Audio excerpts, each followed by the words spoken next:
Boleh gak sih pemain hand-check dan steal? Set, steal, bad habit.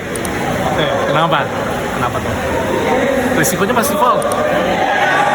Intercept, steal, pasti risikonya fall. Ketika dia mau berusaha untuk ambil bola, pasti ada kontak. Ketika ada kontak, pasti fall. Ya. Kenapa?